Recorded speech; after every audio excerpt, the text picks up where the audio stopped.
Hello, my friend, and welcome to Seed and Sparrow Homestead. I'm Kelsey, and this week I'm bringing you along as I prepare meals for my family using what I already have here in my home, so in my pantry, in my fridge, and in my freezers. These meals are some of our family's favorites, and they are simple, no-fuss recipes. Anybody can make them. Now, I do keep a well-stocked pantry, but like I said, these are simple recipes. I think most everyone would have some, if not all of these ingredients on hand.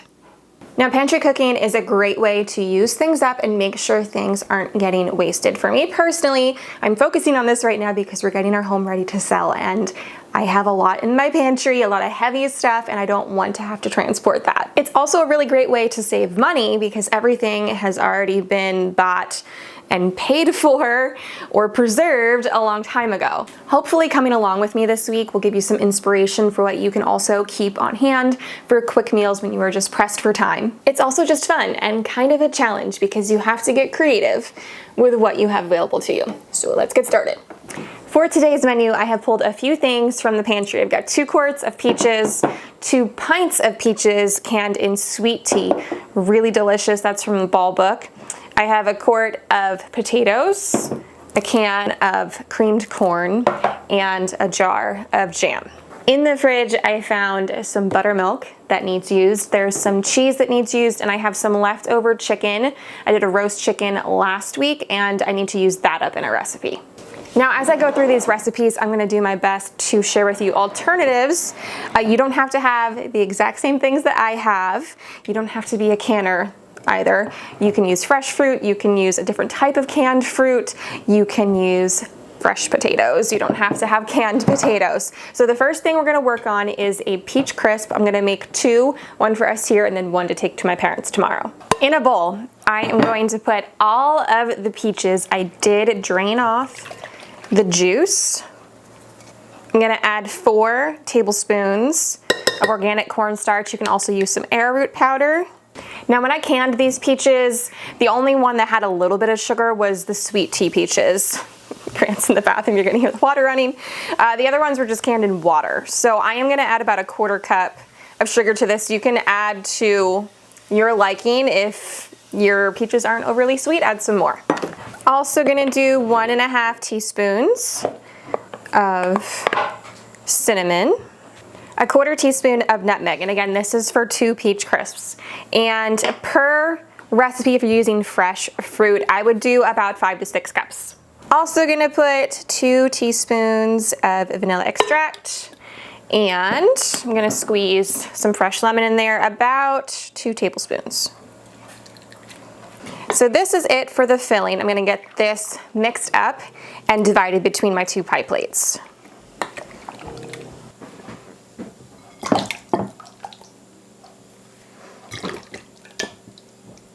For the crisp topping, again, this is for a double batch. I have 1 cup of mostly melted butter in here. I'm gonna add 1½ cups of organic rolled oats.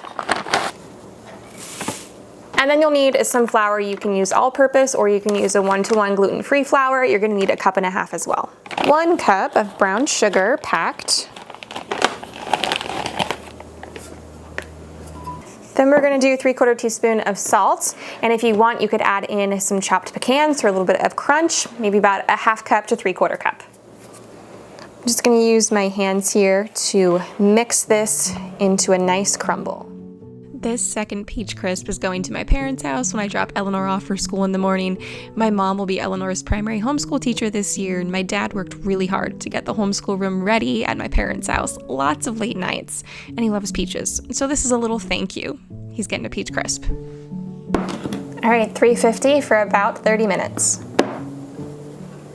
With school starting back up, I try and support our immune systems the best that I can, just the kids being back together, and also the seasons are changing and that cooler weather hits, and oftentimes sickness follows, and I would prefer it not follow. So I have been incorporating this into my daily routine. It's Peak's Daily Radiance Liposomal Vitamin C to strengthen my immunity and also the kids, and honestly it just makes me feel really good. Daily Radiance uses liposomal technology, so the vitamin C is actually absorbed into your cells, whereas most other brands just get flushed out before they do much.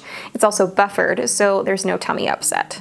It's blended with organic elderberry juice, which we all know is fantastic for the immune system, but also great for gut health, which is where 80% of our immune system is found. Added bonus, it tastes really good. I have tried many a supplement in my day, and some of them aren't so yummy. This one tastes like a berry dessert. It's quite delightful. I also love that it's clean, so there's no additives or sugar.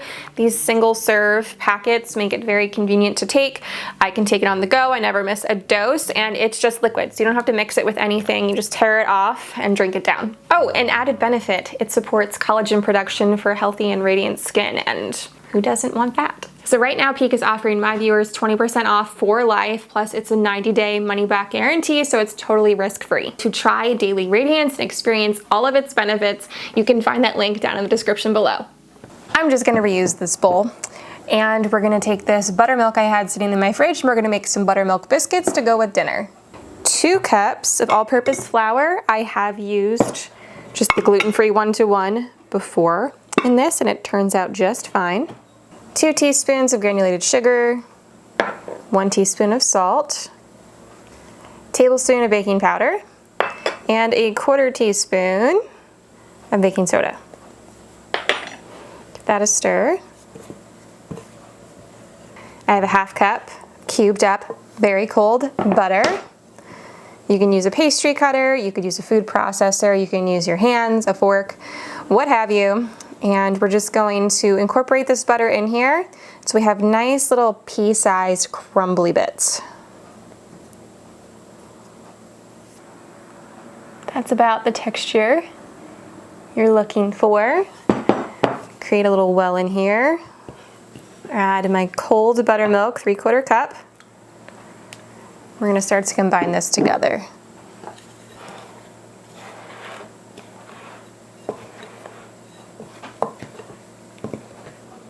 You see all those flecks?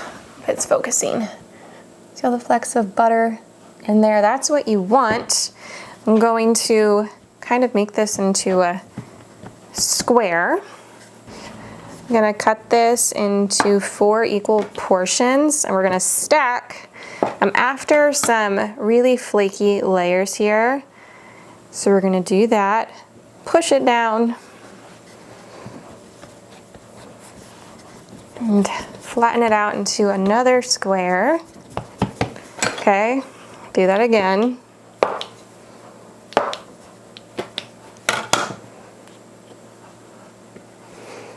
Push it down. Okay, one more time.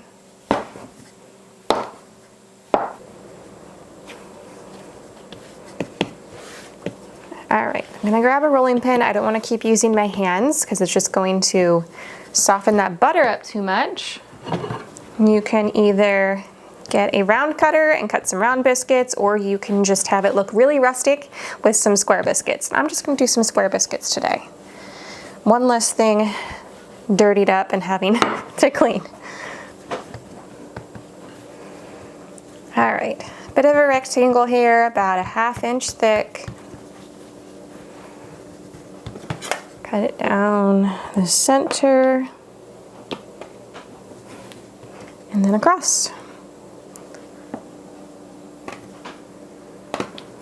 Now I'm gonna take these, I'm gonna pop them here onto this little cutting board. I'm gonna stick them in the freezer for about 15 minutes.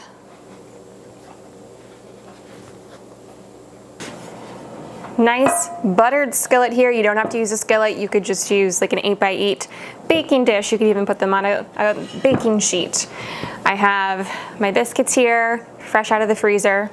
I place them in here, and then they're gonna go into a 450-degree oven for about 15 minutes. You want them to be nice and golden brown. I don't know if these are all gonna fit in here. I'm gonna make them fit.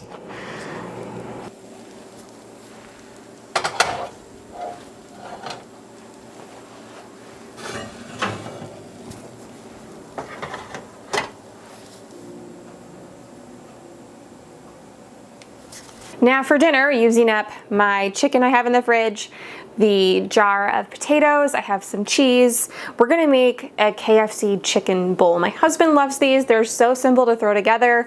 It's honestly just something I go to when I'm having like dinner time fatigue. I don't know what I want to make. Usually if I ask Matt, he'll say, make me a chicken bowl. So I always have these things on hand. Now, I drained off all of the liquid from this and I squished it down. You wanna make sure you get all of the water out of these. I'm gonna heat these up on the stovetop. Of course, you can just peel some potatoes or not peel them if you like peels in your mashed potatoes. And you can boil them up, cook them, and just make some mashed potatoes that way. So these are gonna go into my saucepan here. Gonna get them heated up, and then of course I'll add some milk, some butter, maybe some sour cream, some cheese to those, and get all the other ingredients ready. Oh, and I'm using my canned corn as well. I got my mashed potatoes prepared. They're going on the bottom of my dish. I made some gravy with some chicken broth I had in the fridge, threw in a little bit of organic cornstarch, got that to a nice consistency, warmed up my can of cream corn.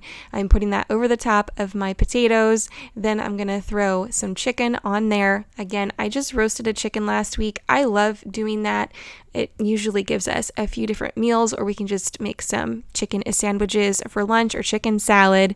Some cheese goes on top of there, and then we're just gonna finish it off with the gravy on top. And there we go. This is a good, hearty comfort food that we all really enjoy.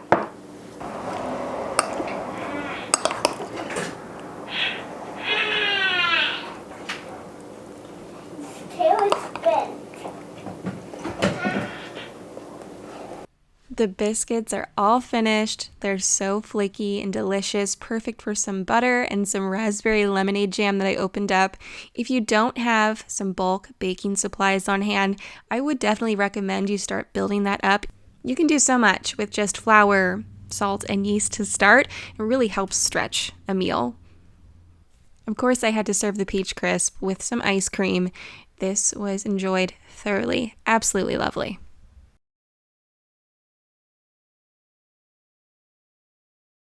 Okay, my friend, another day, another pantry meal. I am short on time today. I just got home from picking up Eleanor from my mom's house. My mom is helping me homeschool Eleanor this year. It's taking a bit more time out of my day than I expected it to, running around like this. So I have to do something quick tonight, and this is one of my favorites for a quick meal. We're gonna do a chicken tortilla soup. I have pulled out some canned chicken. Of course, you don't have to can your own. You can just purchase some canned chicken. You're gonna need some broth. This is pork broth. I have a whole bunch of it. It's very mild in flavor, so I think that'll be perfectly fine. I have 2 cans of salsa here. I have a tomato corn salsa and a tomato jalapeno salsa, a can of black beans, and some candied jalapenos or cowboy candy. I also have some tomato sauce set aside here. I'm gonna put all these together and see if it needs anything else. And then something I like to keep on hand in my freezer is corn tortillas. I will pull out a few from the pack and I can use them for tostadas, just like this for tacos, or today we're going to cut them into strips and then fry them for tortilla strips for this meal. This is also a great meal if you have like unexpected company or, you know, last minute plans and you need to throw a dinner together quickly. This is a really good one. All right, first thing I'm gonna get going here. We're gonna chop up an onion for this and get that frying up. All right, pot. Get that over medium heat, a little bit of olive oil. Let that heat up and let's drain some cans. All right, I have the onions frying up. I'm gonna drain off the chicken and the beans. Now, you can use any type of bean you want. Obviously, you can just cook some chicken. You don't have to get the canned chicken. Why can't I get this off? But I love having some canned meat in my pantry because it just makes for really quick meals. In all honesty, it doesn't look the most appealing. It looks like this congealed loaf of chicken. It's focusing on my face. There it is. But it breaks up and shreds up just fine. It tastes just fine. Honestly, it's really tender, so that's nice. To our onions, we're gonna do some seasoning. I've got a teaspoon of garlic powder, a teaspoon of cumin, and a teaspoon of some sort of taco seasoning or chili powder you can use as well. I am using, again, I've been using this a lot lately, my chili lime seasoning from Redmond. And then we're gonna do a half teaspoon of salt and about a quarter teaspoon of black pepper. Give that a stir. Grab the chicken. Kind of have to break it up here to get it out of the jar. Black beans. I decided we're gonna do some corn as well. I guess it would help if I had this plugged in. It just, you know, it depends on our mood. Sometimes I put corn in, sometimes I don't. My kids want corn tonight. Now we're gonna do a can each of these salsas. You can use any salsa. You could also just use some diced tomatoes. I personally love using like the fire roasted tomatoes. These are just gonna get dumped in there. And our broth. You're gonna need 32 ounces.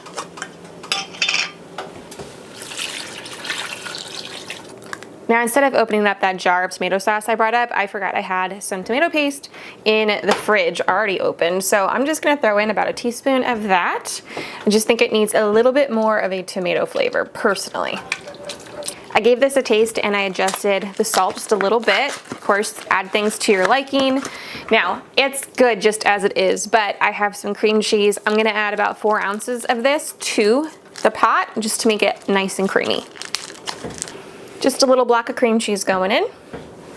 And I'm just going to give this a stir and allow it to simmer now for about 10 minutes or so, and it's ready to go. In the meantime, we will fry up some of those tortilla strips. I cut up my corn tortillas here into strips. I have about a quarter cup of oil here, nice and hot. You don't need very much. And we're just gonna dump these guys in here until they're just nice and golden brown and crispy. And I'll just remove them onto probably a paper towel just to get up any of that excess oil.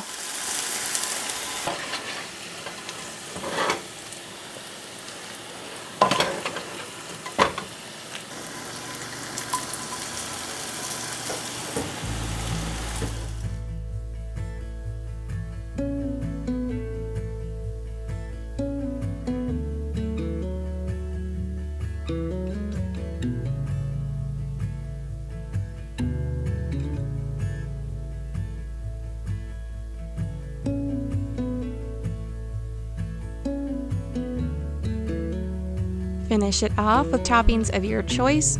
I did some avocado, the tortilla strips, some cheese, and some cowboy candy.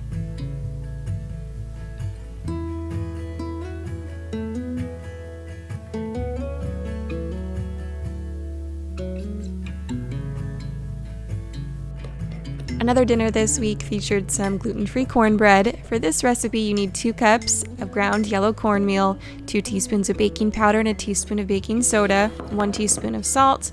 You can use 1.5 cups of yogurt, or this time I used half sour cream and half milk because that's what I had.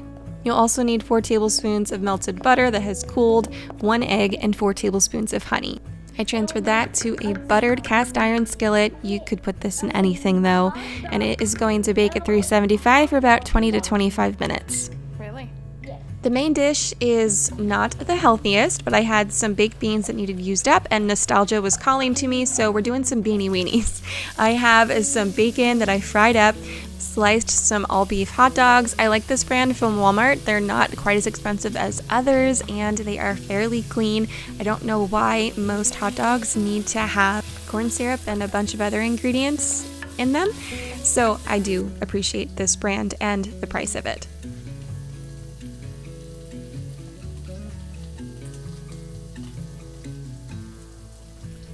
After I browned up those hot dogs a bit, I threw in some baked beans. No, not the healthiest, and I don't love the ingredient list, but they're in my pantry and I'm not going to waste them, and they were past their expiration date. Of course, I'm sure they're fine. So I quick used them up, and hey, we don't eat this all the time, so it's all good. Threw in about a tablespoon of brown sugar, gave that a stir, allowed it to simmer for a bit, and that was a dinner. Honestly, it was really good. We all enjoyed it, and it tasted great alongside that cornbread.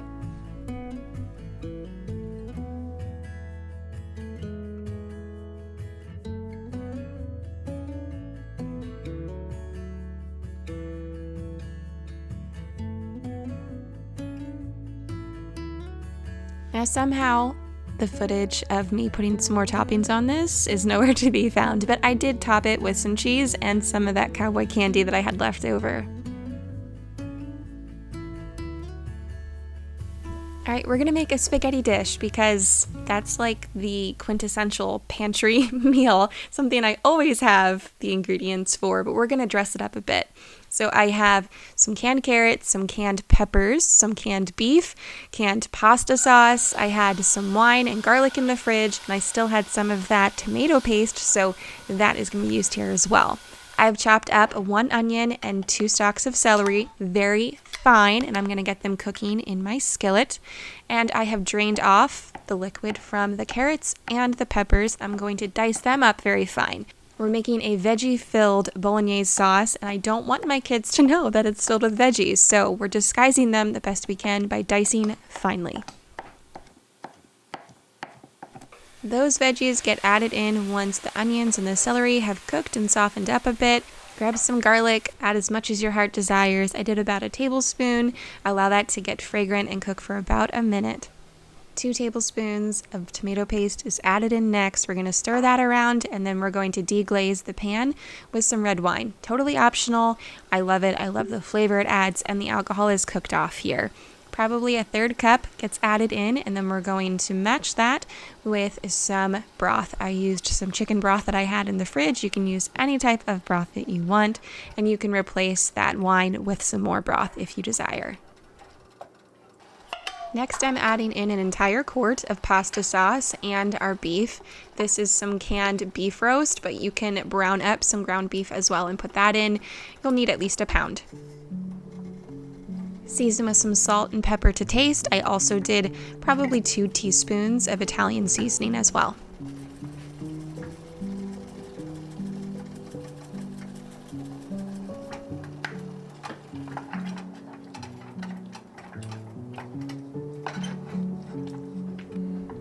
Now you can keep it as is, or if you'd like it a bit creamier, I added a 1/3 cup of heavy cream, and I finished it all off with some freshly grated Parmesan cheese, a 1/2 cup to a cup, whatever you want, but in this house, there's never enough cheese.